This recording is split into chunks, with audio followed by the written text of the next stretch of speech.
Hello, football fanatics, and welcome to the Real Talk FC. I hope you're all doing well, keeping safe, and enjoying this crazy season of football, whatever league you follow.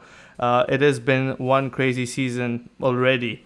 And if you're new to the channel, please hit the subscribe button, like, share, and this is a platform for all football fans. Doesn't matter where you're from. You're all welcome. And if some of you did watch our last episode, we had Clyde from South Africa, and I didn't know him before. So like I always say, anyone is welcome. And now he will be a regular on the show. But today we have, as always, Triv. Welcome, bro. How are you doing? All the way from China, my regular co-host, and making his second appearance and getting his second cap for the Real Talk FC. Cap, Nish. I like that. Welcome, guys. How are you doing? Hello, Rail. I want to say, as tough as this is, I wasn't here last week, so congratulations on your 1-0 demolition job of Man United. It's a little bit easier for me to say congratulations after you got thumped by Aston Villa. But congratulations. Thank hands you. up. You guys took 3 points at our backyard. So congratulations. Your shit team is better than my shit team. Yep, it is at the moment. But, the relegation battle continues. 40 points. Yeah. Well, today we won't be speaking about any of that. We're going to focus on strikers. And, most football fans love strikers because they score the goals and it's all about scoring. So we thought we'll do a little bit something different. It's the international break. Most of you are bored. We don't have any good football to watch. We did an episode on how we hate the international break. I will put the link of the video in the description, so go check that out. I'm sure most of you will agree.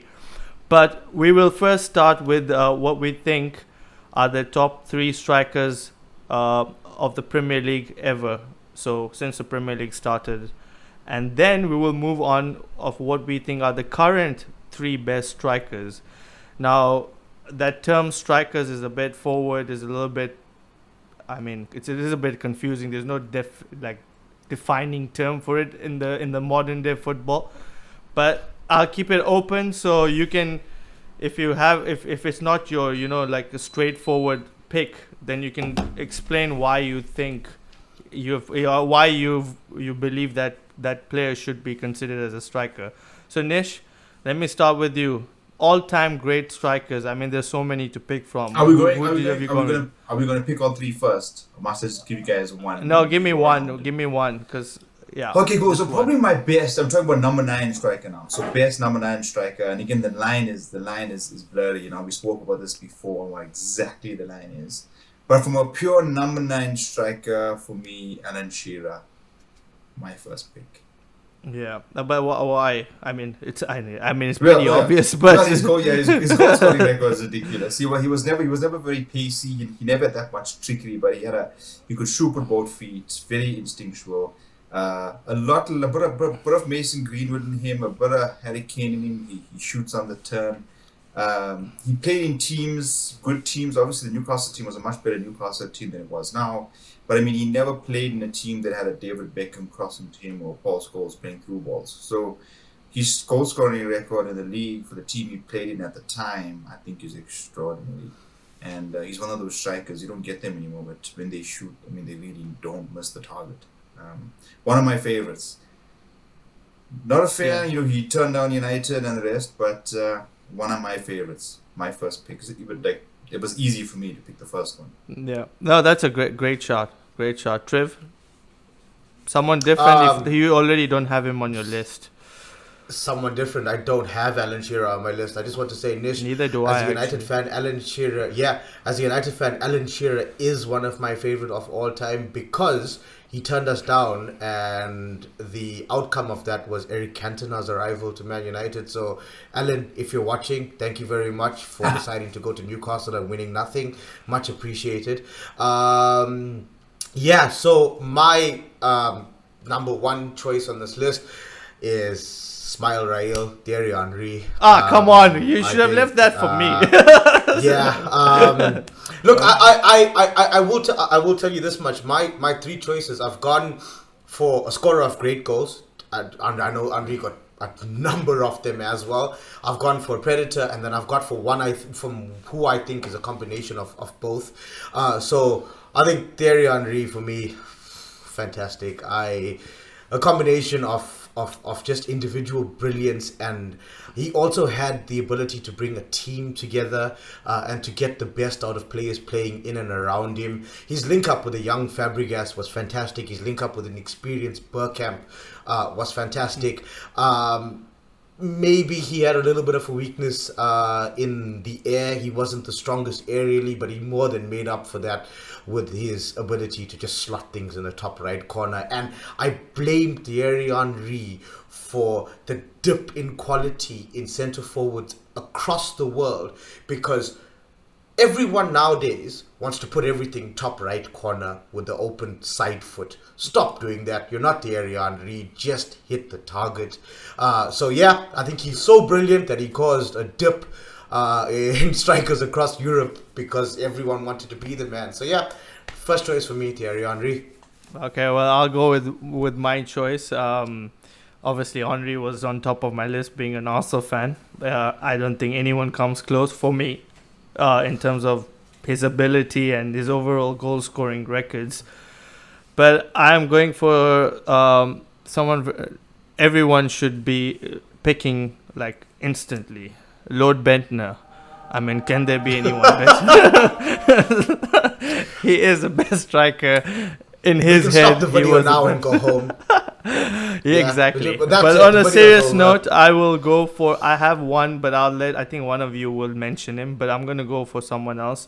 Sergio Aguero.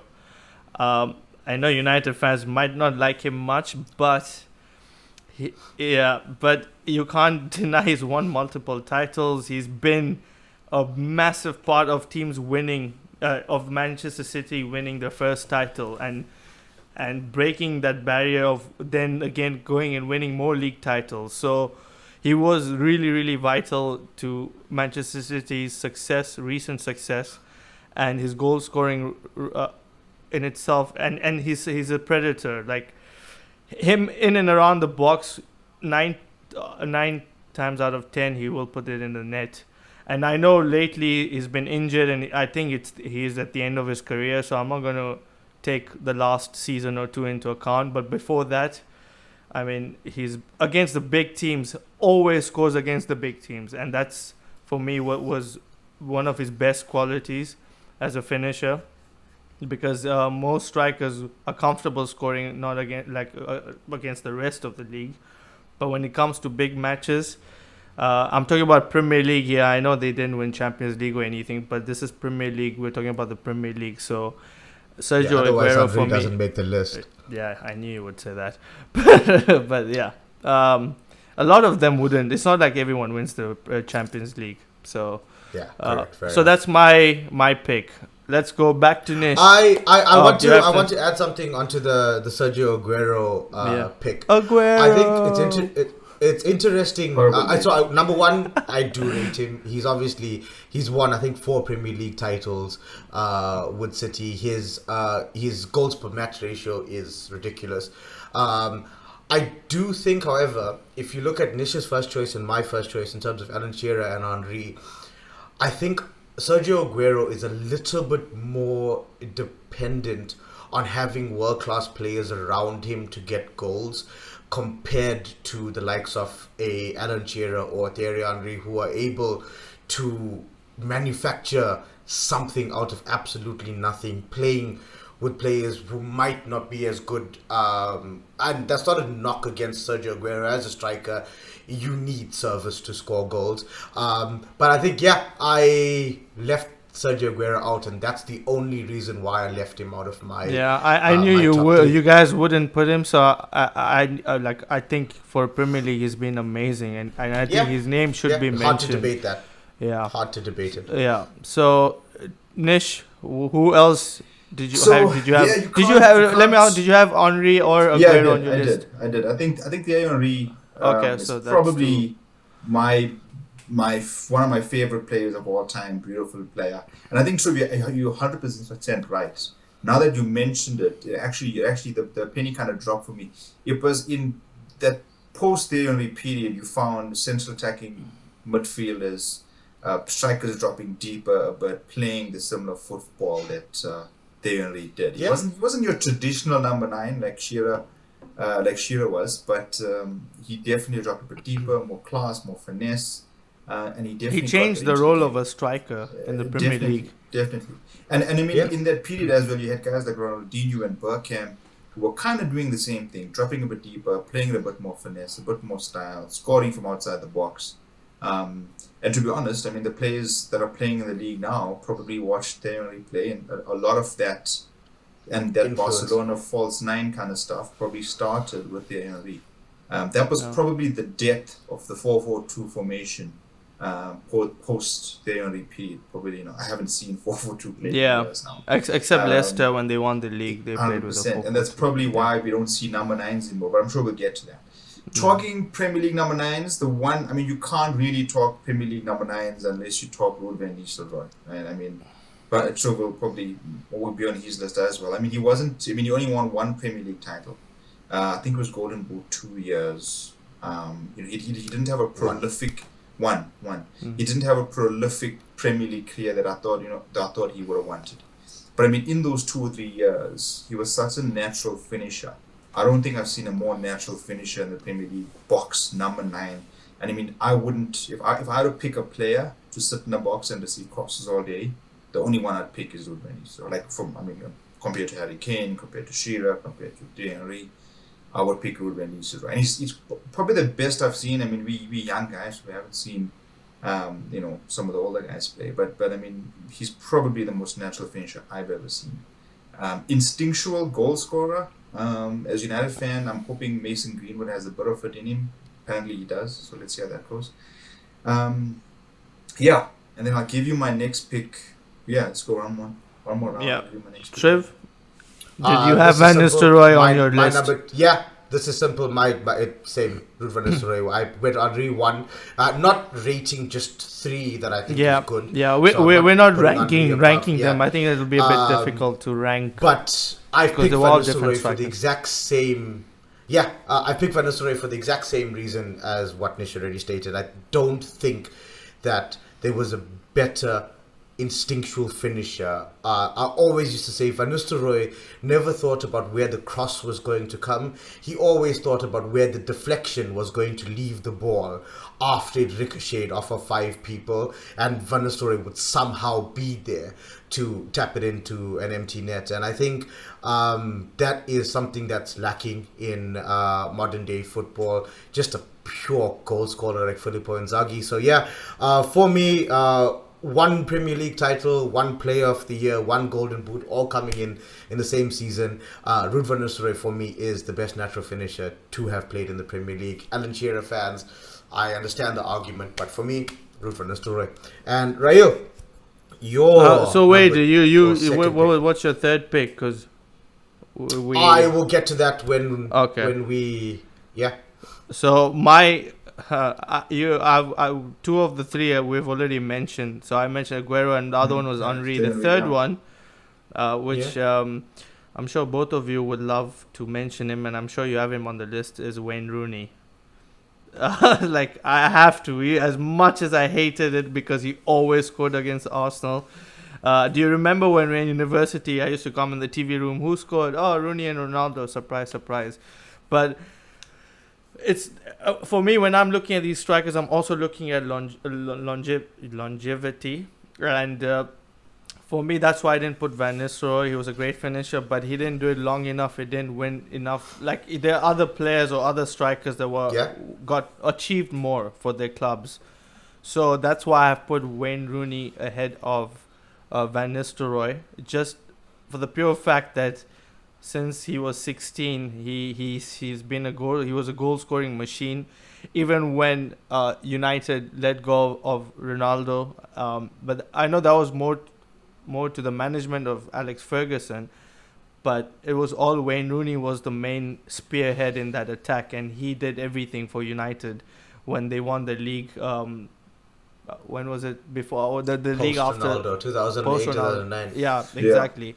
Yeah. So for me, Wayne Rooney has to go on the list just for the fact that he won multiple titles, Champions League. I know we were talking about the Premier League, but his overall gameplay, he could drop in deep, he could play, he could move he could drift to the wide. His finishing was amazing. He scored some incredible goals. So for me, Wayne Rooney is my third pick. So yeah, I don't think any of you are going to argue with that. So I'm actually quite happy you picked him, because I mean I don't think so. I'm a massive Wayne Rooney fan. I mean, all United fans should be actually, but that's not true. But people forget how good Wayne Rooney was. I think I don't know why he's so. I think he is underrated. I really think he's underrated. I don't know why he's United's best ever goal scorer. He scored some of the. I think he has like 3 goal of the season awards. He's won Premier League after Premier League. He's won Champions League. He's been for 10 years. He was United's main point in the attack. There's no one. He was the most consistent player every single weekend. He doesn't get the credit, and I feel terrible when he doesn't get the credit from United fans. The only reason I'm an Arsenal fan, and I've put him in my So top 3. So I rate him because, from an outsider, I was scared because obviously he loves scoring against Arsenal, but I mean he scored cracking goals almost against everyone. 100%. So I think if he played more as a number 9, again I don't know. I will always think about this, but if he played more as a central, number 9 player, he probably got a lot more goals, which is scary. A lot more goals. Because I mean, he played whenever once we all spoke about this before, so that he always played second fiddle to a bigger striker. He always was second fiddle to Rooney. He was second fiddle to Berbatov. He was second fiddle to Ronaldo. And he was second fiddle, I think, to Louis Saha at the time as well. And Van Persie at the end. The end. So, so he always played for 12, 13 years. He was the second prolific goal scorer at the club, so-called second. He always sat behind the striker. I think it was the only season he played as the main striker was the season where he scored 36 goals, the season after Ronaldo left.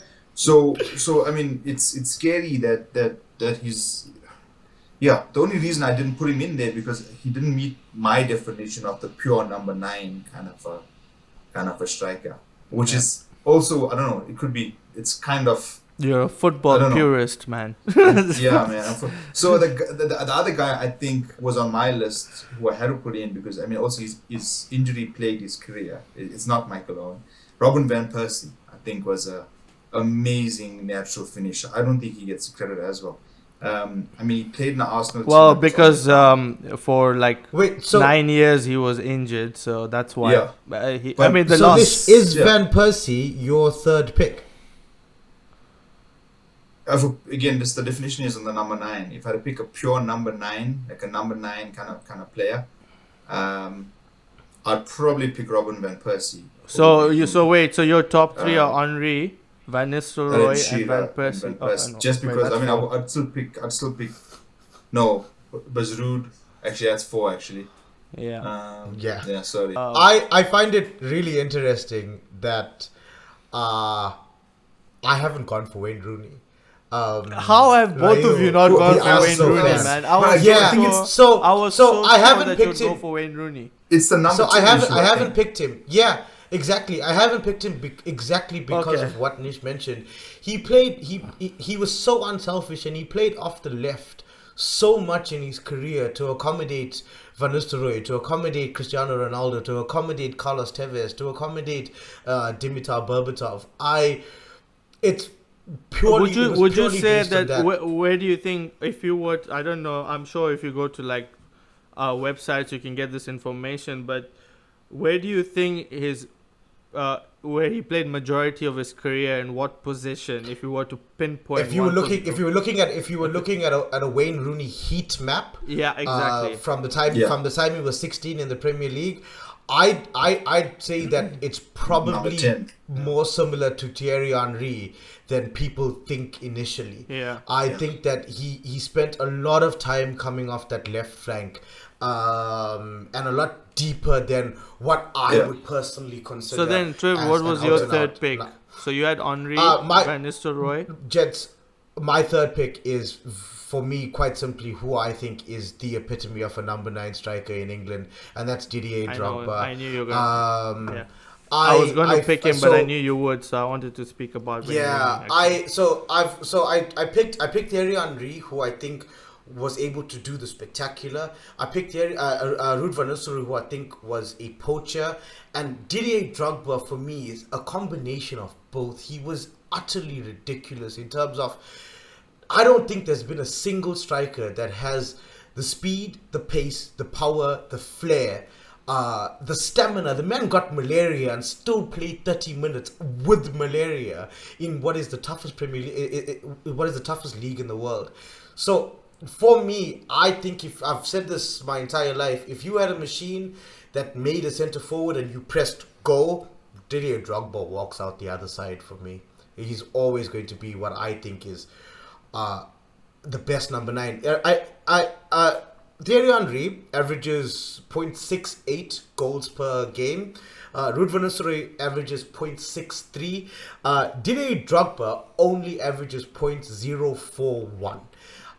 That being said, he's got 4 Premier League titles compared to Van Nistelrooy's 1 and Henry's 2. And I don't think that's coincidental. I think what he brought Chelsea is incomparable.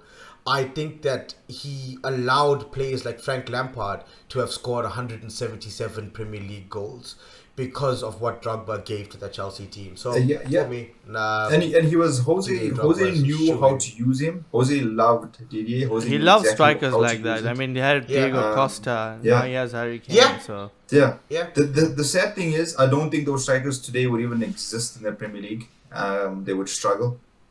Just because of how the game has moved on. Now. The game is different. But definitely, I fully get why you picked Didier. Me too. Actually. Yeah, I picked Didier as a number 9. Yeah, that's the criteria. Yeah, I agree with everything you said. The only reason I picked the best player in the world. Yeah, I was actually going for Drogba, but because I knew you would pick him. Like, we didn't have this conversation before, but I know how much you like Drogba. So, I actually think you got a bit more of a crush from Drogba. Yeah. Me and Rahil know, but a bit of a backstory to the Drogba story. Yep. Yeah. So. Well, anyway, guys, that was let's move on. That was quite interesting chat, and some amazing strikers we already mentioned, but fast forward to the current era. So. This is going to be a little more, I don't know, harder. Because like we said, the role of the strike, exactly. Yeah. So it might be easier to pick, but I don't know if they're really that good to be considered the best. But let's go for it. So Nish, I want to put out a disclaimer. I want to put out a disclaimer before we get into this. My 3 choices are based on current form this season, not sort of names. So I have left Aubameyang and Aguero out of my top 3 because of injury, because of form. So Aubameyang and Aguero are both fantastic centre forwards. I haven't picked them just based on a form factor. Okay, so Nish. Yeah, mine's kind of last season and this season. But again, if that's okay, mine's actually more. Yeah, that's okay. It'll give us more variety. Yeah, that's fine. I mean, otherwise we're gonna struggle. Yeah. Ability playing now, and Harry Kane, you gotta put him in there. Yeah. But again, this season he's not playing like a number 9, right? He's playing a bit deeper. Well, he's still scoring goals. So. He's still scoring goals, and he had the goal he scored on the weekend, the header against was Bristol Rome, was an amazing striker's goal. So has to be Harry Kane. So I'm sure you guys probably have him on your list as well. Yeah, I had him Kane as well. So me too. I think everyone. It was the easiest pick. Straightforward. Triv. Yeah. So Kane, and who else do you have? I'm gonna go for the second one that I think all of us are going to have is the man that's been having a party since 2014. For sure. Jamie Vardy. I've got some of his stats here, and he's averaging 0.051 goals per game. That is lower than Henry and Van Nistelrooy, but also he's played at a Leicester team who, post winning the title, haven't exactly been splashing cash, trying to win it again. I think his record's fantastic. It's 111 goals, 218 games, 30 assists, a championship, a golden boot, a player of the year. Jamie Vardy just doesn't stop. He's a nightmare to play against. I'm slow. So it's scary for me. But I think even as a centre back with pace, he's constant motion. He's a handful, man. Yeah, he's an absolute handful to play against, and he can hurt you in so many different ways. He runs channels. He runs across defenders when balls come into the box.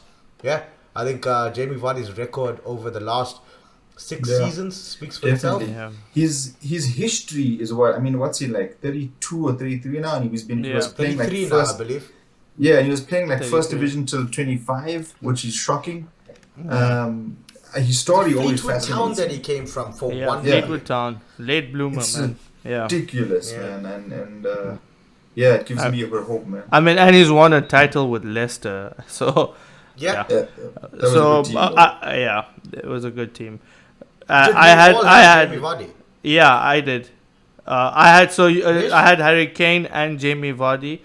Same here. My third one, of course, will be Aubameyang. I know he's out of form, but his goal scoring record, and and he's only out of form for like 6 games, so I can't really say that he's been out But he of scored form like for 2 long. this season, I think, in the Yeah, penalty 2 against this- us. yeah.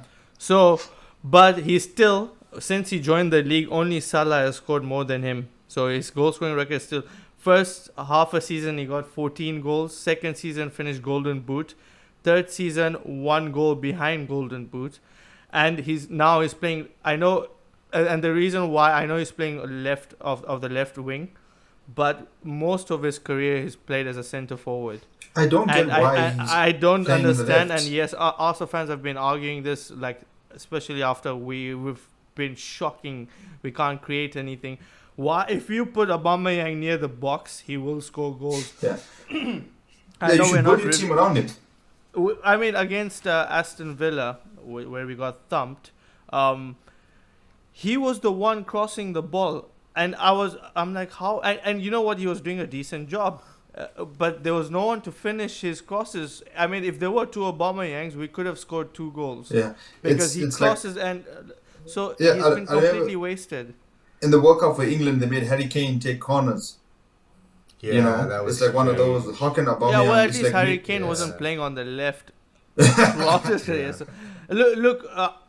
Last season he played on the left and he almost finished top scorer, right?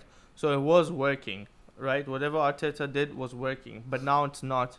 So we need to put him back in the center. So that's why I've put him. His goal scorer, he's prolific, even from Dortmund days, St. Etienne days, like all throughout his career.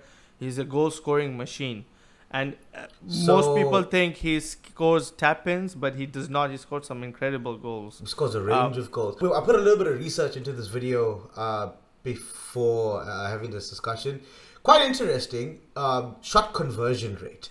So shots to goals. Yeah. Number 1 on that list is Pierre-Emerick Aubameyang. Exactly. He's a prolific all-time finisher. Premier League. A quick question for you guys. One guess each. Who do you think's number 2 on that list? I would say Jamie Vardy. I was going to go Mason Okay. Greenwood. No. No. It's I mean, from last season. Javier- This season. Javier Who? Chicharito Hernandez. Has This the season? second best shot conversion rate in Premier League history. On Premier League history. I'm not really surprised considering that a large part of his career at Manchester United was spent coming off the bench, and his first touch was putting the ball in the net. It's not like he had an abundance of touches. Yeah, but just something interesting. Aubameyang, So like I who- said, Nish, I've who only was your- left him out. Who did you have? That was my last one because I also had Harry Yeah. Kane and Jamie Vardy. My last your one, last- I thought about this for a long, long time, and to be honest, I don't think there are any other number 9s worth mentioning in the Premier League. But I mean, if I had to really squeeze my arm, and I'm probably biased here, but I think he had a good season last season. I think he's having a good season this season. I hold Marcus Rashford. He's not really a number 9. He's more like a Salah or Firmino, but he's young. He's 24. I think he's a natural finisher. I think he's a lot like Wayne Rooney, and he unselfishly sacrificed a lot for his team. I think he's played out of position, but I still think. I mean, I would play him more centrally and play him further up front. So mine's Marcus Rashford. It's not a bad shot since we don't have many out and out strikers. Triv, what about you? What was your third one? Dominic Calvert-Lewin. I think currently in the Premier League, even against Man United, he is the top scorer at the moment. Yeah. Even in a 3-1 loss, Harry Maguire had the best game in a Man United shirt. In order to stop that he's had since joining, in order to stop Calvert-Lewin from scoring. I think he's. I'm partial. I'm partial to an old-fashioned number 9 that's throwing a couple of elbows around. That's good, big, strong in the air. I love that sort of play, and I think Calvert-Lewin is a little bit of a throwback to the old-fashioned English number 9s. Number 3 for me currently. Like Zlatan. Yeah. By the way, everyone, Tribbles had a crush on. He puts himself about. Did you have a crush on Zlatan, man? He had a crush on many players, but that we will do on another show. Crushes. But for now, that's all we have time for. Thank you, guys. Thank you, gents, for joining me and having this really great conversation. And for the viewers out there, do you agree with us? Have we left out anyone? I'm sure we might have left out a couple. And just before we leave, I didn't put Salah or Mane because I consider them as wingers. I know they would be in the conversation. So Liverpool fans, just calm down. Don't at us, because that's why we were going on purely strikers and maybe strikers. But yeah, so let us know in the comments, and thank you for watching. Please hit that subscribe button, like, share, and like I said, all our information will be in the description. So get in touch with us if you want to be on the show. Give us a shout, and yeah, you're more than welcome. So take care, everyone, and enjoy this boring ass international break.